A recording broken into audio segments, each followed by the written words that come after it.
It's allergy season. What's that got to do with DUI?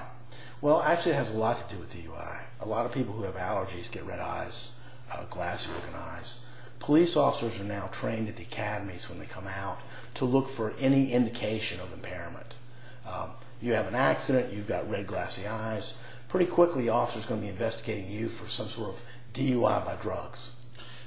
What about prescription drugs? Prescription drugs, over-the-counter drugs, any of those drugs, if they cause impairment in the driver at the time of driving, that's enough to get you DUI. But if the driver's taking them according to doctor's orders, they're fine, right? Nope. They got a problem. They got a problem because it's DUI by drugs. Doesn't make a difference if your doctor says take it. Doesn't make a difference if you're doing it properly. It's still considered driving impaired.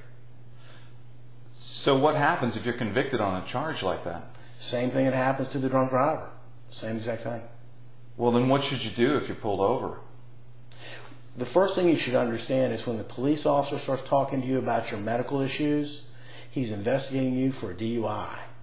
He's not trying to determine sort of what's going on with you medically. He's checking to see if he can charge you for DUID, driving under the influence of drugs. But I want to cooperate with the police officer. Well, you're required to do a couple things in Virginia. One is giving your license and registration, and that's really about it. If he starts asking you about your medical condition, what medications you're taking, my suggestion is look him in the eye and say, "Officer, I want an attorney. If I'm not under arrest, let me go." How many times do you have to say that? As many times as he keeps asking you. "Officer, I want a lawyer. I want an attorney. If I'm not under arrest, please let me go."